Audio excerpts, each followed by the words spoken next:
अस्सलाम वालेकुम नाज़रीन, केबीएन न्यूज़ की खास खबरों में आपका खैर मकदम है। मैं हूं नेहा खान। नजर डालते हैं आज की अहम तफसीलात पर। तेलंगाना के गढ़वाल जिले के बिच्चूपल्ली में बारिश के लिए मगरमच्छ की पूजा करने का अजीब वाक़या सामने आया। कृष्णा नदी के किनारे एक मगरमच्छ बहकर आ गया, जिसे माहीगीरों ने रस्सियों की मदद से बाहर निकाला। मुकामी लोगों ने इसे भगवान वरुण देव की सवारी मानते हुए बारिश की भरपूर बरसात के लिए पूजा करने का फैसला किया। पुजारी अनिल शर्मा ने मगरमच्छ की बाकायदा पूजा की। पूजा मुकम्मल होने के बाद महकमे के एहलकारों ने मगरमच्छ को बाहिफाजत दोबारा नदी में।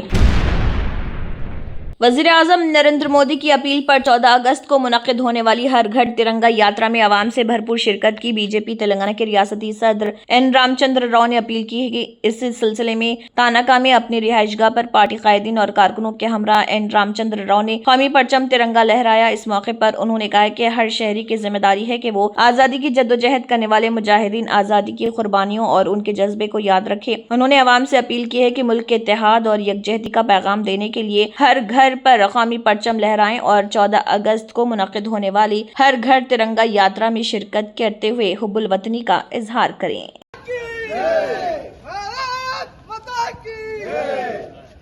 वंदे मातरम, वंदे मातरम, वंदे मातरम, मातरम मातरम। तेलंगाना के डीजीपी सीवी आनंद ने मुल्क जिले के कर्रे गुट्टा इलाके का दौरा किया। तेलंगाना और छत्तीसगढ़ की सरहद पर वाक़े पामनूरू गांव में उन्होंने मुकामी लोगों से मुलाकात की और उनके मसाइल के बारे में मालूमात हासिल की। बादजा डीजीपी ने गाँव वालों में रोजमर्रा इस्तेमाल की जरूरी अशिया तकसीम की। नरसमपेट सरकारी मेडिकल कॉलेज के सामने साबिक़ रुकन असम्बली पेद्दी सुदर्शन रेड्डी का मुजस्समा नस्ब करने के लिए तामीर किए गए प्लेटफॉर्म को मुनद्दिम किए जाने के बाद सियासी सरगर्मियां तेज हो गई। साबिक़ वजीर इर्रावली दयाकर राव और साबिक़ रुकन पार्लियामेंट बोयिनपल्ली विनोद कुमार ने मौके पर पहुंचकर सूरत हाल का जायजा लिया। दोनों रहनुमाओं ने मुनद्दिम किए गए मकाम का मुआयना किया और मुतल्लिक़ा हालात के बारे में मालूमात हासिल की। అసుంటి వ్యక్తికి ప్రజల ఆదరణ ఉన్నది. ఒక నర్సంపేటే కాదు, వరంగల్ జిల్లాలో రాష్ట్రంలో తెలంగాణ ఉద్యమకారుడు, స్వార్థం లేకుండా పనిచేస్తాడు, 10 మంది కోసం పోరాటం చేసే వ్యక్తి అని ప్రజలందరూ రావటం జరుగుతున్నది. నిన్న కేసీఆర్ గారు వచ్చినప్పుడు हैदराबाद में सरदार सरवाई बापन्ना गौड़ की यम पैदाइश तकरीब मुनक़िद हुई, जिसमें टीपीसीसी सदर और एमएलसी महेश कुमार गौड़ ने शिरकत करते हुए उनकी तस्वीर पर फूल निछावर करके खराज अक़ीदत पेश किया। उन्होंने कहा है कि सरवाई बापन्ना गौड़ सिर्फ एक अजीम जंगजू ही नहीं बल्कि पसमानदा तबक़ात के हुकूक़ और आम लोगों के विखार के लिए जद्दोजहद करने वाले अवामी रहनुमा थे। महेश कुमार गौड़ ने कहा कि उनकी तारीख अब और नजरियात को आइंदा नस्लों तक पहुँचाना हम सब की जिम्मेदारी है। उन्होंने नौजवानों से अपील की कि वो पापन्ना गौड़ की जिंदगी बहादुरी, खुददारी और क़यादत से तहरीक लें और समाजी मसावात व इंसाफ के लिए काम करें। వారు ఎంచుకున్న మార్గం, వారు చూపిన మార్గదర్శనం, వారి విజయాలు మనకు స్ఫూర్తిదాయక కావాలి. వారు స్పందించుకునే విధంగా అందుకోసమే ట్యాంక్ బండు तेलंगाना में पसमानदा तबक़ात यानी बीसी के फलाह व बहबूद के लिए वजीर बहबूद पसमानदा तबक़ात पूनम प्रभाकर के क़यामगाह पर इजलास मुनक़्क़िद। इजलास में कई वुज़रा मौजूद रहे और इसमें ताल्लुक़ रखने वाले बीसी तबक़े से अवामी नुमाइंदों और सीनियर कायदीन ने शिरकत की। शिरका ने बीसी तबक़ात के लिए बजट में अलहदा सब प्लान मुख्तस करने का मुतालबा किया। इजलास में बीसी तबक़ात को दरपेश मसाइल, फलाही स्कीमात पर अमल आवारी और आइंदा की हिकमत अमली पर गौर किया गया। 14 अगस्त को हैदराबाद में महात्मा ज्योतिराव फूले और सावित्रीबाई फूले के मुजस्समे नस्ब करने, जबकि 18 अगस्त को टैंक बंड पर सरदार सरवे पापन्ना के मुजस्समे की तनसीब का फैसला किया गया।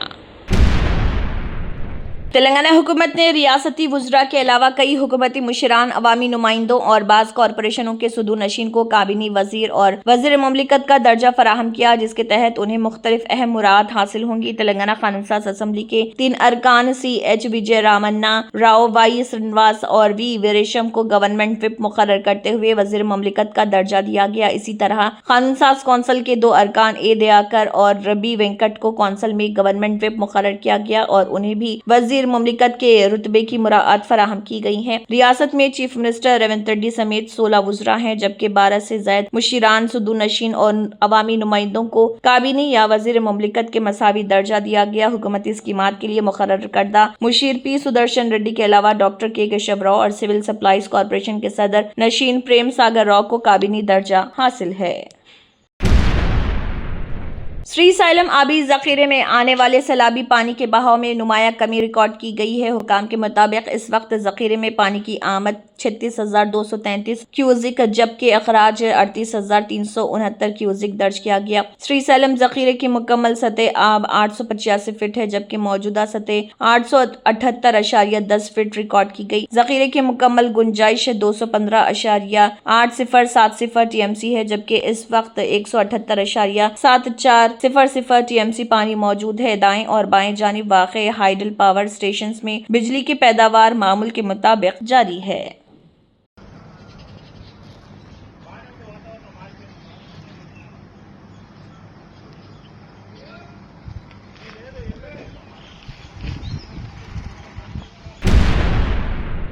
तेलंगाना में मन्ने कृष्णक ने चीफ मिनिस्टर रेवंत रेड्डी के भाई अनुमुला कोंडल रेड्डी से मुबैना तौर पर मुंसलिक एक कंपनी के मामले पर कई सवालात उठाए। कृष्णक के मुताबिक टेस्ट एवरेक्ट एडवांस सिस्टम्स प्राइवेट लिमिटेड नामी कंपनी का आगाज 1 लाख रुपए के सरमाया से हुआ। उनका दावा है कि कंपनी एरोस्पेस और डिफेंस सिस्टम्स की मैन्युफैक्चरिंग के शोबे में काम करती है, ताहम इसके पास DPIIT लाइसेंस मौजूद नहीं। उन्होंने मजीद इल्जाम आयद किया कि किसी काबिल जिक्र मैन्युफैक्चरिंग के बगैर कंपनी को 1 करोड़ रुपए के फॉरेन एक्सचेंज आमदनी हासिल हुई। मन्ने कृष्णा के मुताबिक कंपनी में एक भी मुलाजिम नहीं और इसे पटनचेरू के श्री कृष्णा नगर में वाक़े एक मकान से चलाया जा रहा। उन्होंने इन दावों के सिलसिले में दस्तावेजात और शवाहिद पेश करने का दावा किया। ఈ కంపెనీ ఏం చెప్తది అని అంటే ఈ company speciality aerospace and defence systems ని తయారీ చేయడం అంట, manufacturing aerospace and defence manufacturing systems. ఈ కంపెనీకి DPIIT యొక్క పర్మిషన్ ఉందా, లైసెన్స్ ఉందా అనేది ఇవాళ మేము రేవంత్ రెడ్డి గారిని అడుగుతున్నాం. ఎందుకు రేవంత్ రెడ్డి గారిని అడుగుతున్నామో చెప్తానండి మీకు.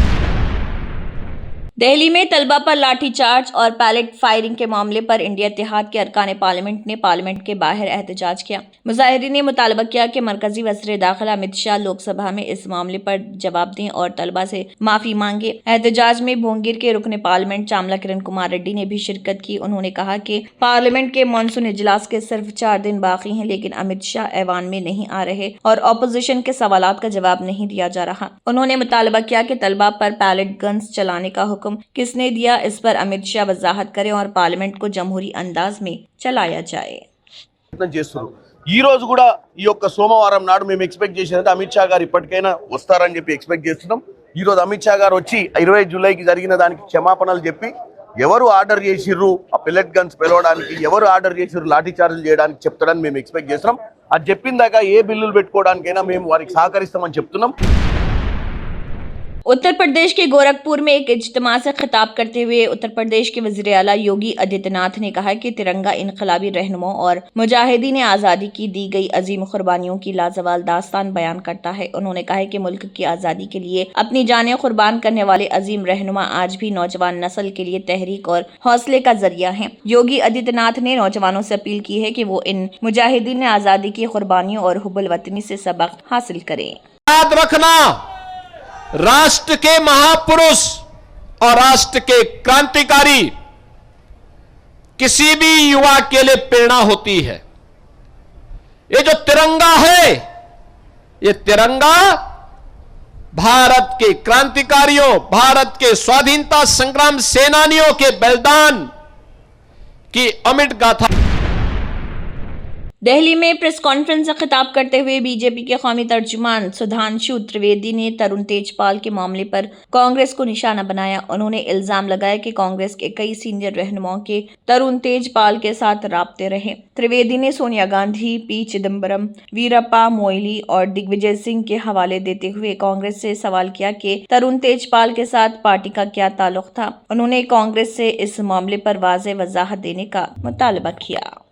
उनके साथ सकारात्मक व्यवहार होना चाहिए, उनके साथ कोई अनफेयर ट्रीटमेंट नहीं होना चाहिए। तो मैं आज कांग्रेस से पूछना चाहता हूं, आपकी सरकार थी, आपको लग रहा था कि आपकी सरकार अनफेयर ट्रीटमेंट कर रही है, या फिर इस अनफेयर ट्रीटमेंट में कहा कुछ गया और समझा कुछ जाए? और फिर इतना ही नहीं,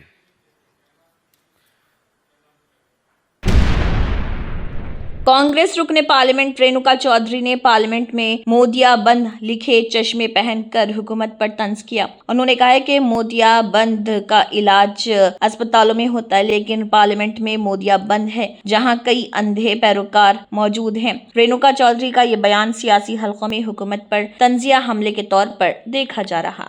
ऐसा मोतियाबिंद का चिकित्सा होती है ना हॉस्पिटल्स में, सदन में मोदियाबिंद अंधभक्त कई लोग बैठे हैं, उनको नजर नहीं आती है। Germanten super speciality hospital national award winner doctor Mir Jawad Zar Khan, German trained senior orthopaedic surgeon and director, माहिर डॉक्टर्स डॉक्टर वासिफ आजम और doctor Bharavi Chanduri, senior cardiologist और दीगर डॉक्टर्स नुमाया खिदमत अंजाम दे रहे हैं। Robotic surgery, advance cath lab, MRI, operation theatre, ICU, 2D ultrasound जैसी सहूलियात से आरास्ता कॉर्पोरेट लेवल हॉस्पिटल, वाजबी फीस में हर मर्ज से शिफायाबी के लिए Germanton super speciality hospital Attapur. तंत्र मंत्र यंत्र के सम्राट బాబా రజా ఖాన్ బంగాలి 100% లాభం గ్యారెంటీతో పాటు 2 సంవత్సరాల క్రితం మా ఆయన పనిచేసే ఫ్యాక్టరీలో అగ్ని ప్రమాదం జరిగింది. కంపెనీ లాస్ అయింది. నా భర్త డిప్రెషన్లోకి వెళ్లారు. బాబా రజా ఖాన్ బంగాళీ అంతా బాగు చేశారు. ఈ రోజు మా కంపెనీ భారతదేశంలోనే నెంబర్ 1 ఎక్స్పోర్ట్ కంపెనీ అయింది. నేను నిజాయితీగా పనిచేసినందుకు గత 3 సంవత్సరాలుగా ఒకే పోస్ట్ మీద పనిచేశాను. కానీ బాబా రజా ఖాన్ బంగాళీ ఆశీర్వాదంతో వెంటనే ప్రమోషన్ వచ్చింది. ఇప్పుడు నేను జనరల్ మేనేజర్ అయ్యాను. ఎవరితోనైతే నా ఎఫ్ఐఆర్ ఉందో నేను అతన్నే పెళ్లి చేసుకోవాలనుకున్నాను. కానీ వాళ్ళ ఇంట్లో వాళ్లకు ఇష్టం లేదు. వాళ్ళ అబ్బాయి కూడా వాళ్ళ మాట వినేవాడు. కానీ బాబా రజా ఖాన్ బంగాళీ చమత్కారం చేశారు. అప్పుడు మా పెళ్లికి అందరూ ఒప్పుకున్నారు. ఉద్యోగం, వ్యాపారం, ఇంటి పోరు, ప్రేమ వివాహం, చేతబడి చేయబడిన వారు, భార్యాభర్తల మధ్య గొడవలు, పెళ్లిళ్లలో ఆటంకాలు, సవతిపోరు, ముట్కార్నీ వశీకరణ స్పెషలిస్ట్. నేను చేసిన పనిని ఎవరైనా సవాల్ చేస్తే వారికి నగదు బహుమతి.